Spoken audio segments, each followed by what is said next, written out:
Dear student, in this video lecture, I am going to explain the concept of public-private partnership, that is PPP, in India. The government of India is promoting or encouraging private players to build infrastructure in different sectors through the PPP mode. Why the government of India is promoting? So in this brief video lecture, I am going to explain the rationale behind it, what are the advantages and the challenges that are being faced by the government of India in implementing PPP project. Have you ever traveled from Yamuna Expressway to Agra from Delhi? The Yamuna Expressway is also a PPP project. Now, what is PPP? PPP is a project based on contract or concession agreement between government company on the one side and a private sector company on the other side for delivering an infrastructure services on payment of user charges. There are different models of PPP. The best or we can say the successful model is the concession type, which includes build, operate, transfer, build, own, operate, transfer, build, own, operate, management, etc. So this mode is very important, and most of the project has been initiated through this concession type of PPP mode. Now, what is the rationale behind this adoption of PPP project in India? As we know that India is one of the second most populous country of the world. We are suffering from poverty, malnutrition, hunger, etc.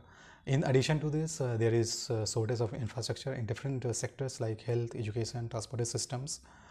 So the government of India has adopted this PPP mode as we are facing the financial problems. This enforces the government of India to invite private companies to initiate a project in different sectors through this mode. So one of the main reason the financial constraint, the government has adopted this mode. The other reason is that the state has a weak tax base. As we know that the people are poor, they cannot manage or they cannot pay taxes to the government. So this is also one of the reason.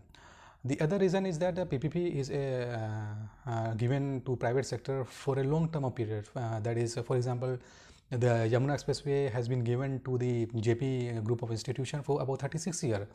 After 36 years, they are going to hand over to the government. Now, what is the importance of PPP project in India?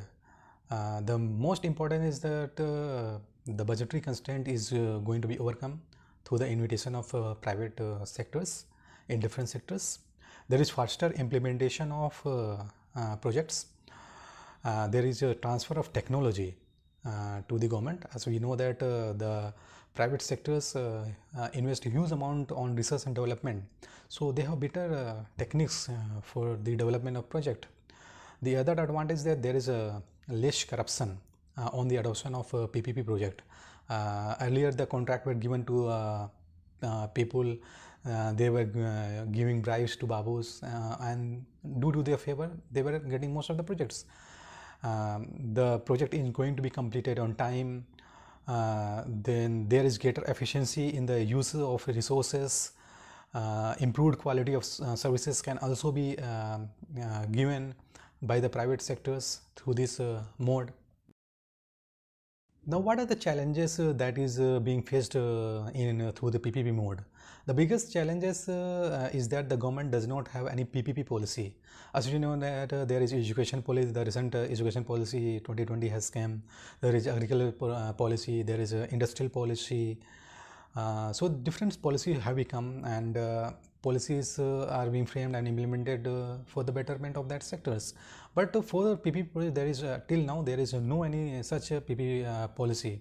Only some guidelines have been given, and on the basis of those guidelines, the government is initiating PPP projects. The other reason is that there is a protest against the land acquisition by the people. The people don't want to give their land for the development of PPP projects. The other is that there is lack of proper risk allocation in the PPP project. If risk is not going to be given those who can manage it better, then all the concept of PPP project are going to be diminished, or it is not going to be fruitful, or it is not going to be that much success. Then there is lack of institutional capacity, as we know that the government servant don't have that much knowledge or techniques to implement all those PPP projects. So these are some of the disadvantages or challenges that are being faced by the government of India. In conclusion, we can say that this is a recent method or tools which have been adopted by the government of India, but in future the government is going to initiate more projects through PPP in different sectors. This is going to be a very good option among a range of other options for the development of infrastructure project.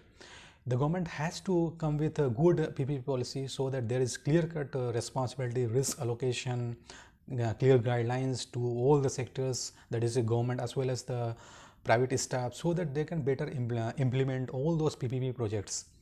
The government, most of the project is dominated by some sectors only, so there is need to diversify in some other sectors so that those sectors also get benefit.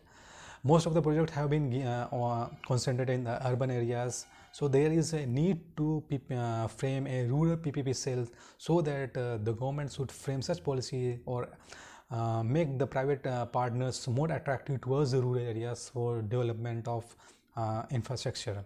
So in this brief video lecture, I think that you have some concept of PPP projects in India. Thank you.